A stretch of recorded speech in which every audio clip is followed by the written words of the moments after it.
Nous vous invitons à prendre place confortablement et à fermer la sonnerie de votre téléphone cellulaire. En cas d'incident, veuillez repérer les sorties de secours les plus près de vous. Bon divertissement. 1, 2, 1, 2. OK, c'est bon, on peut y aller. Sophie Durocher.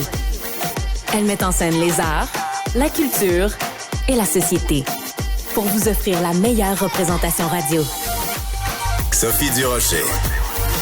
Tout un spectacle radiophonique.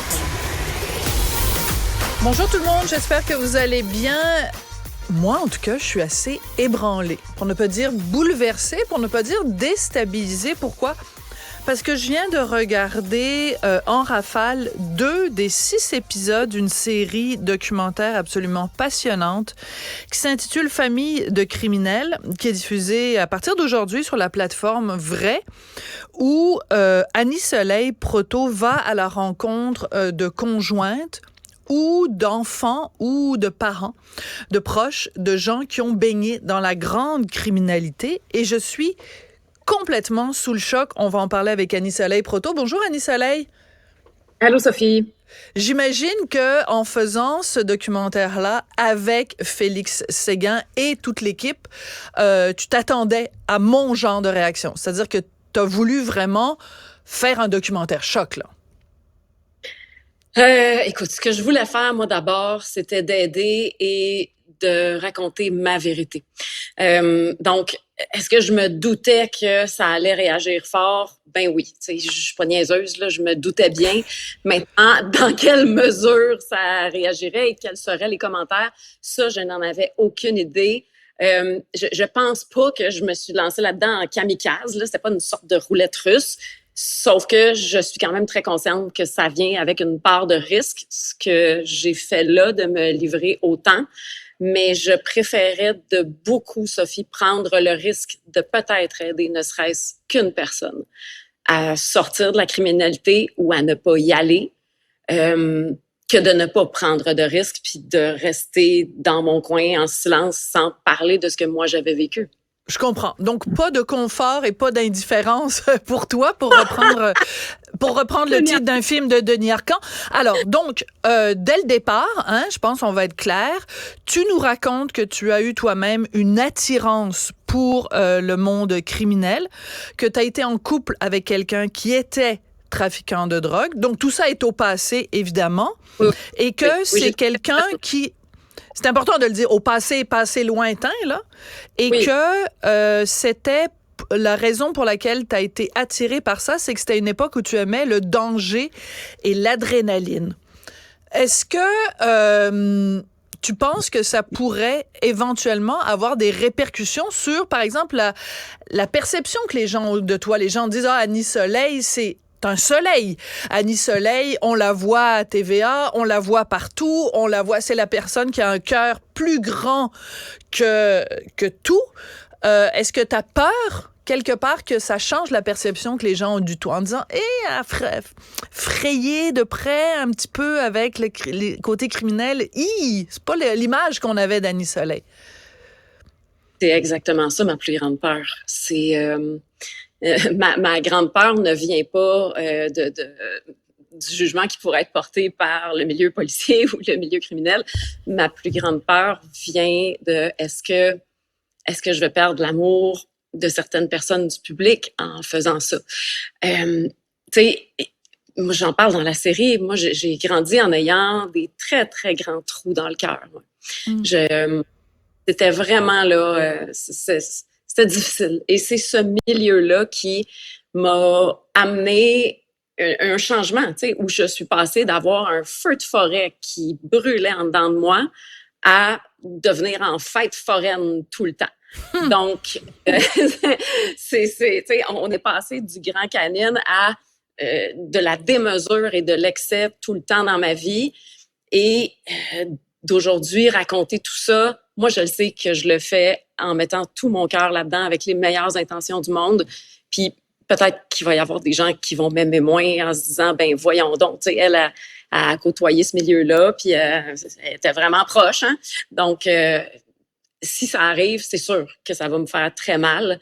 Mais j'aimais vraiment mieux à ce moment-ci dans ma vie risquer ça, puis possiblement aider. Ça a vraiment été ça, ma façon de penser. Puis tu sais, moi, mon attirance pour ce monde-là, le pourquoi j'ai été en couple longtemps avec quelqu'un qui faisait ça dans la vie, qui vendait de la drogue, pourquoi c'était ce monde-là, mes amis, c'était tout mon entourage, c'est parce que, comme tu le disais, pour moi, plus jeune, je ne voyais pas de mal à ça. Je comprenais pas que c'était avec une souffrance immense.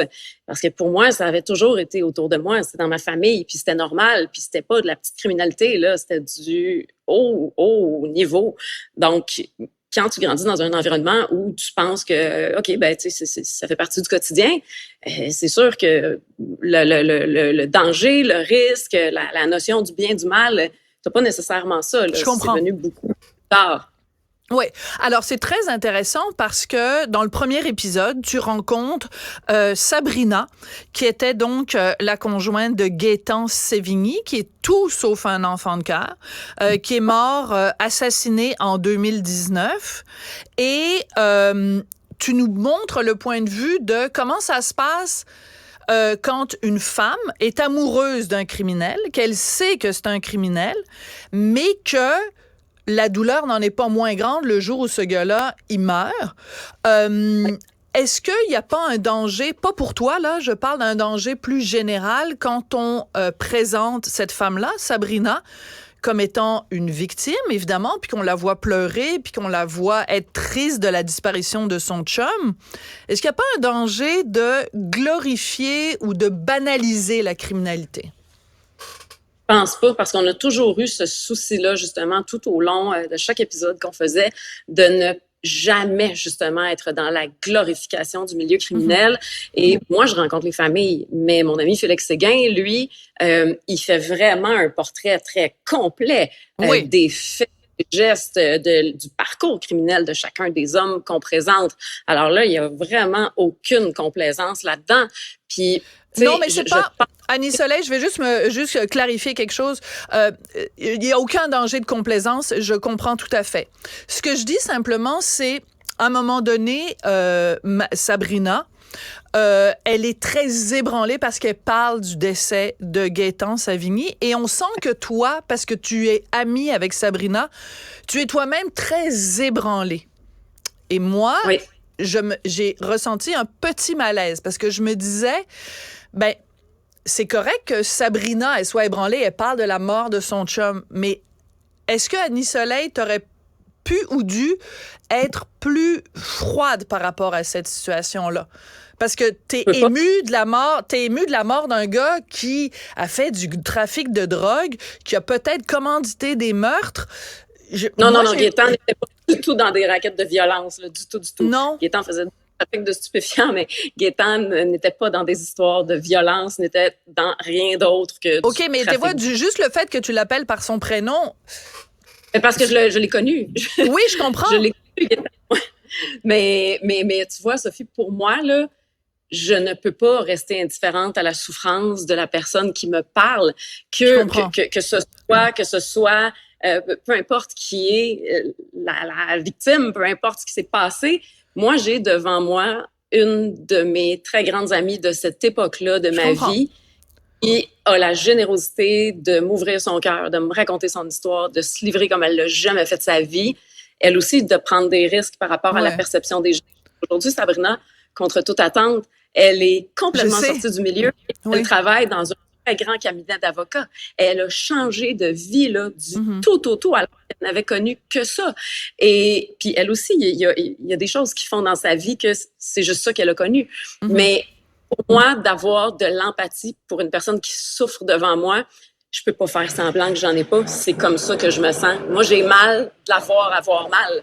Je comprends tout à fait. Puis c'est pas un reproche, c'est juste, je me dis, les gens qui vont le regarder vont se dire, là, Annie Soleil a l'air d'avoir vraiment tu comprends, d'être vraiment émue de tout ça, mais ça tient aussi à tes capacités d'empathie d'intervieweuse et surtout qu'on comprend que tu le connais.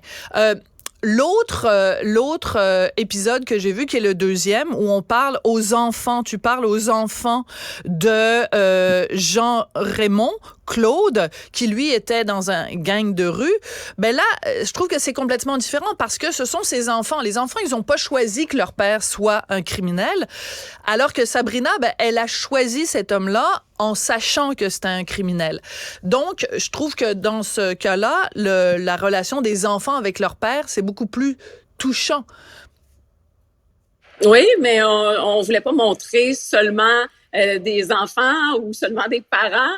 Donc, on voulait vraiment montrer tout l'entourage qu'il y a autour d'un criminel parce que, tu sais, encore une fois, on a vraiment eu le souci de ne jamais glorifier le milieu, sauf que on ne peut pas faire fi du fait que ce sont des pères, des frères, des fils, des chums.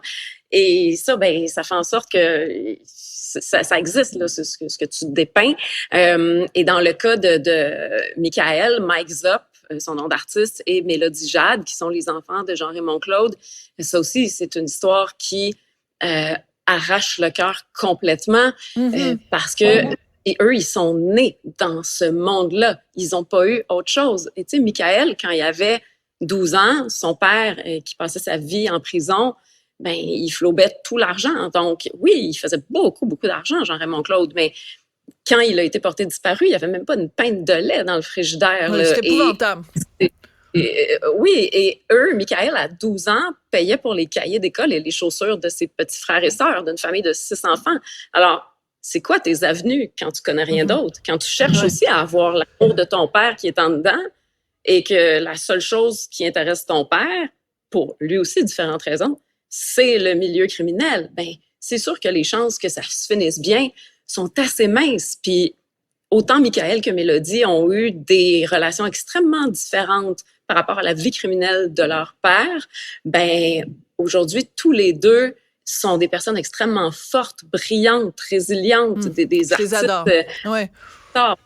Vraiment. Alors, oui, on voulait montrer vraiment toutes les réalités, autant aussi liées au monde des motards qu'à la mafia, qu'aux gangs de rue. Donc, je pense qu'on a essayé de faire un travail qui ratissait large.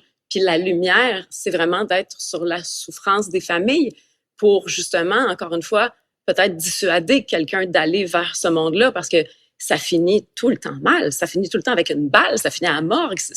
C'est très rare que ça se passe bien. Là, on a un seul épisode qui est très différent des autres où il y a de la lumière au bout de l'enfer. C'est le dernier épisode, le 6e, avec Christian Dion. Et ça, c'est je me remets pas en là. D'accord. Ben, j'ai très hâte de le voir, celui-là. En tout cas, bravo pour ce travail-là. Bravo pour aussi ce message qu'on envoie, parce que je pense pas qu'il y ait grand monde qui va regarder cette série-là et qui va avoir envie de s'acoquiner avec des criminels, parce que ça donne vraiment, vraiment pas le goût. Donc, ben, félicitations et à toi et à Félix et aussi à tous les gens qui ont accepté de témoigner à visage découvert. C'est quand même très transparent de leur part. Donc, c'est vraiment une charge émotive très forte. Famille de criminels, donc disponible dès aujourd'hui sur la plateforme Vrai. Merci beaucoup, Annie Soleil. Merci, Sophie. Émotion.